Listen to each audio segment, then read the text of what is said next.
Just quickly to introduce the Economist Intelligence Unit to you, because I'm sure that you're all familiar with our magazine, but the Economist Intelligence Unit is the research arm of The Economist. We were founded in 1946, so we are quite old ourselves, quite vintage, as you can see from my notes in a piece of paper. And what we do is actually our core skills is really about forecasting, economic and political forecasting. And on that, we have actually built all sorts of other research on macro topics such as education, which is one of our topic and also one of our great cause as economists. As The Economist, we are independent of all governing bodies and corporations. So we try to be, and we think we're making sure that we are completely independent from any influence. So you can trust us on this. So the research program, as I said, it's something that we had the privilege to do thanks to Google support, and it's really about, after hearing our conversation the last 2 days, it's really about reflecting on what the future would look like in terms of skills. What are the skills which are going to be needed by our kids, and not only kids, but by all of us who are going to live in the future, by future workers.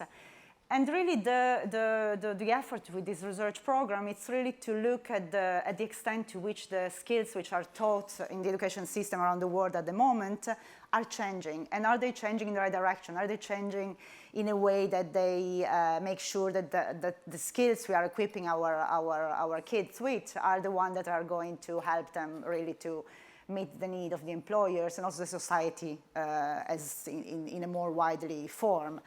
So the research is quite an interesting approach. What we did obviously we started with desk research and literature review, talking to experts. We held an advisory board with experts and practitioners in the education field, which actually helped us kind of shape the research. And also what we did is actually go and talk to the people, ask people opinion at different levels. So we actually had 4 global surveys at the same time. We ran them at the same time. One with senior business executives. So what is the view of the business sector? One with teachers, because obviously that's the other part of the equation, as we have heard. And what we did as well was actually go to the students to ask them what are their opinion in terms of skills they're being taught and what would they like to see more. So we actually surveyed 2 different types of cohort of students, 11 to 17 and 18 to 25. We also complemented all that with interviews with educational experts and business executives, and you can actually find all of that in the report you have in your little booklet, but also in our website, which I will show you later on. In terms of timing, so we had the advisory board in September 2014, last year, and then the research, the survey went on in the field in October, November 2014. As you see, the sample were quite balanced, and we actually looked and interviewed people in about 25 countries. As you can see, they're quite diverse. So we interview people in emerging markets as well as more established markets. I think we are covering all the participants here. So it'd be interesting to see and to hear your insight in terms of what we found for your respective countries or region. So skills of the future, really, I mean, I don't need to, again, to talk about that, but it's quite, I was quite intrigued by the video we had yesterday from the Mr. Rubik and his cube, saying that really education is not about answer anymore. It's really about question, about asking and teaching kids to ask questions and actually to find a solution for that. So we really don't know what the future will hold, but what we want to do is really equipping kids with the skills to be able to actually address any challenge that can come about going forward. And can you please go back? Thank you. So the other thing which I think is quite interesting, it's what we have heard in these 2 days. Really, there is no consensus on what are the skills of the future, and also there is no consensus on what are the required skills of the future, because parents could have an idea. We were having a conversation last night at dinner with our Australian colleagues, and they were saying that many times the challenge is the fact that the parents, even if they are millennials, they actually don't want to see anything new, because they want to, they're not disposed to actually risk new things on their kids when they know that what work for them will actually work well. So sometimes there can be resistance in parents. There can be different ideas from parents of what would be the skills that their kids should have. The government can have different opinion as well, and the students can have a different opinion, because really it's not about, it's also about, you know, actually interiorizing what is being taught to us. So, you know, as we have heard, there are quite a lot of different opinions on what are the skills of the future. I think we all agree that there is not anymore just about content. Content is still important, but of course it's also about, and I think we heard it many times, about creative thinking, about problem solving, about digital literacy. And those are actually the skills we looked at this survey, at this research. So the survey findings. So the first thing, when we are actually asking to the different people we interviewed about what are the key skills required at the moment currently, very interesting enough, we have that problem solving, teamwork, and communication are the skills which are considered the key in this point of time. Actually, it's quite interesting if we look also at, those are actually what we have there in the slides is the executive opinion, but also if we look at the teachers, what we've seen from the teachers, that they have 58% of the teachers have actually put more focus on teaching this kind of skills in the last 5 years. And also, what we look at when we look at executive, 70% of the sample is actually thinking those skills are going to become increasingly important going forward. What is interesting is that we were talking a lot about literacy, digital literacy, and skills like entrepreneurship or creativity. Interesting enough, those are don't appear as being key according to the survey at the present. So what we see is that there is these skills appears to become more and more important going forward.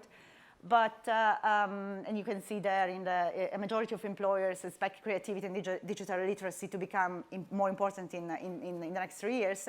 But nowadays, they don't seem to be very important, which is interesting, because at times you look at data and there are all sorts of interesting stories behind the data. And one thing could be that probably digital literacy is something which is considered so kind of basic that employers are not really saying, you know, they don't even consider digital literacy as one of the important skills, or one of the differentiated skills with respect to other skills. Another interesting bit, if you look at communication, is actually one of the skills, one of the 3 skills, which is key at the moment. But then if you look, for instance, at one important element of communication, which is, for instance, the ability to speak foreign languages, we see that only 18% of respondents thinks is very important, which is interesting, because it's such an important element of our everyday, and you know, it's going to become increasingly important going forward in an increasingly globalized world. But then again, when we ask employer what is the main challenge in terms of, you know, their everyday work, then they say is actually the lack of language skills in their staff.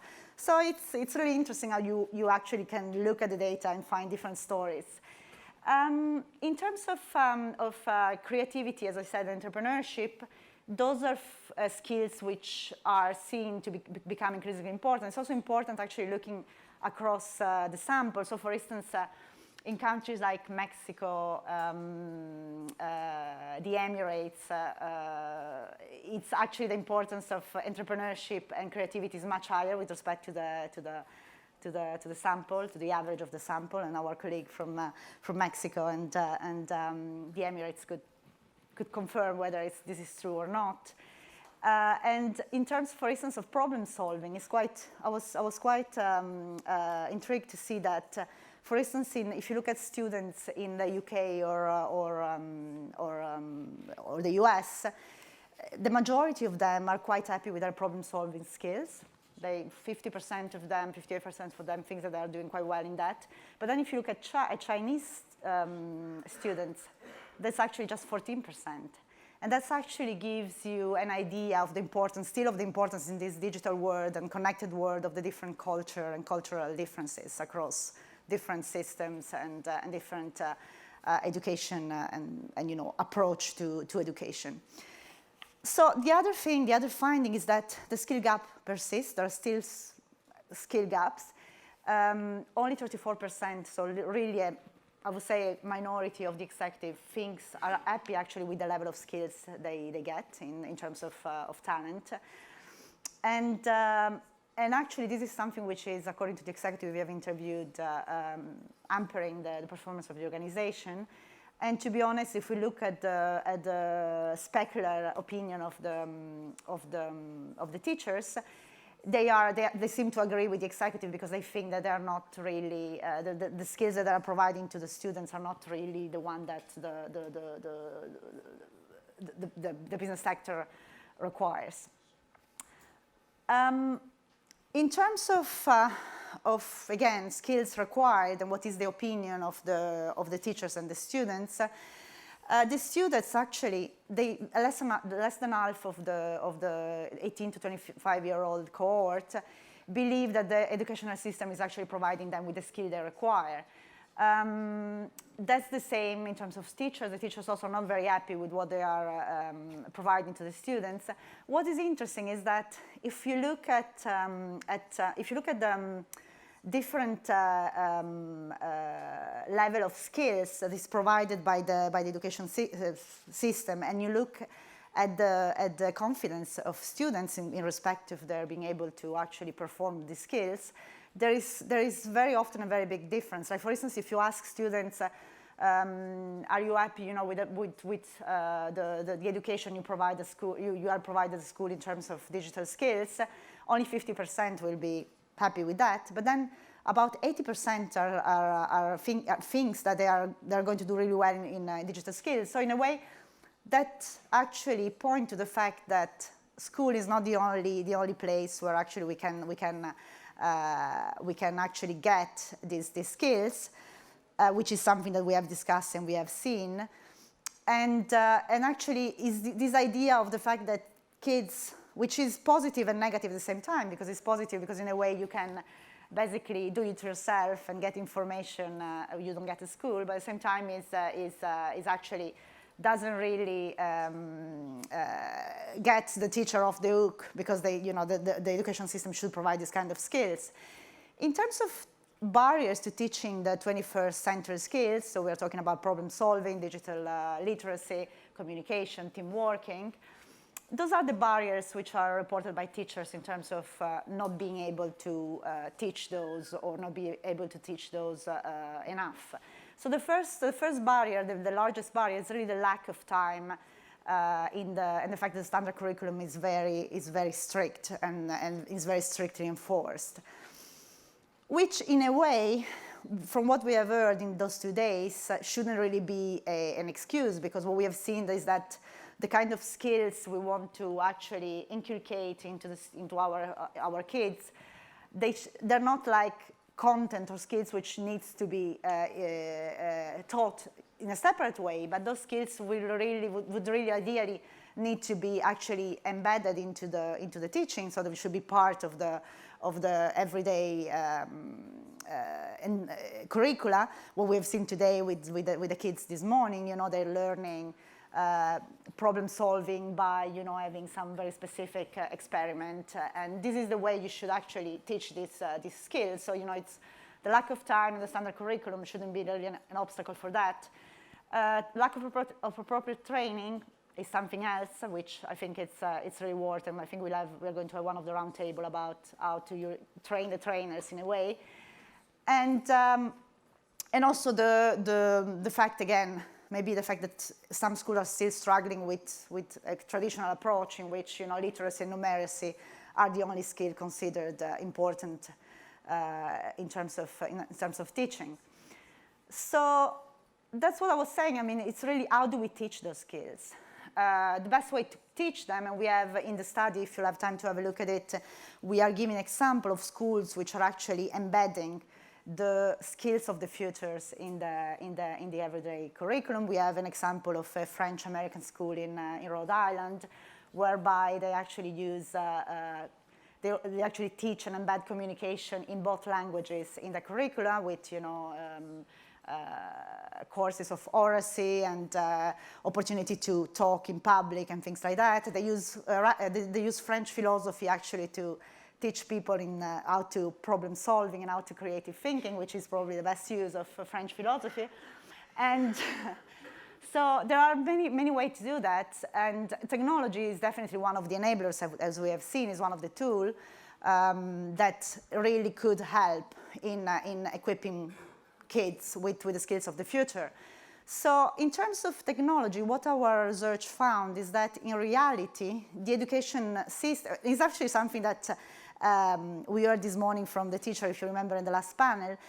In a way, the teacher and the education system seems to be keeping up with the transformation in the technological sector rather than leading it. So rather than really leveraging and leading using technology in a proactive way, they seem to be struggling, kind of like, oh God, there is a new thing to learn, and that's actually a missed opportunity, as we have seen. If you look at our numbers, 85% of the teachers we have interviewed have seen technological advances in the last few years, which have changed the way they teach, actually, but they're not confident in their ability to use and to leverage information and communication technology. So half of the teachers feel, and this is actually something that we heard this morning, half of the teachers feel that their students have a better understanding of the technology in their classroom, which obviously it's something that I guess we have to get used to, and it's something that maybe, as we heard this morning from this very nice teacher, is a way also to, kind of create a bonding between teachers and kids, and engage students in training the trainer in a way. And also, if you look at the increased use of technology, you see that this is actually something which topped the list of what the youngest student would like to see more in school, with 40% listing as a priority. This is particularly true in countries like Mexico, Spain, or Russia, where actually this is listed as a priority in that respect. How are the students responding to that? What I was mentioning earlier on, the fact that really it's good in a way that we are all connected, and students are kind of more comfortable with finding information and really find the information they need, and they cannot find that at school. So you see that 62% of teachers actually reports that the students are becoming more independent and can gather information for themselves. And overall, this is actually something very positive, because it's something which is actually supporting the optimism of the majority of the students in terms of their careers prospect. So yeah, I mean, I think my time is running up, and I don't want to continue. I mean, I have a few more slides, but yeah, it's fine. So the key takeaways, basically, but I will go very quickly through those, but you can read them in the booklet. That was all planned, actually. So space of change, which is actually is accelerating. This is actually having an impact on how we are providing education and how we are equipping our students for the challenges of tomorrow. We don't know what the future will look like. We don't know what the skills will be, but we know that if we teach our kids to be creative, to work together, and to solve problems in a creative way, this is going to help them, whatever the future will look like. Then changes in way of teaching, a way of learning. So classroom and rote learning is not anymore the way forward. It's really more about group discussion and giving students opportunity to really find out answer for themselves. And I think the takeaway for us as a group is really the fact that the new learning places, technology-enabled, and new, and really the pace of change, I would say, this is actually what is really as accelerating in the past few years and everything. This is actually creates new challenges and questions for the government and for the teacher, but I would say also for the government, because many times the government and the policies are actually lagging behind a little bit, and here there is really a need for changing approaches and thinking creatively also on the institutional side. And the last thing is that something which is probably it's a bit difficult to understand for teacher, for kind of all-style teacher. Content is still important, but it's not the only thing. What we want to really teach is content and skills. So it's very important. I would say this is my conclusion.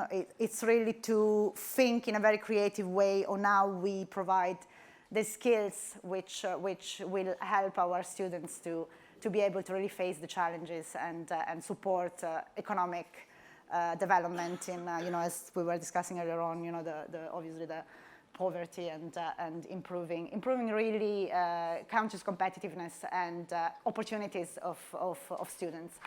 Thank you.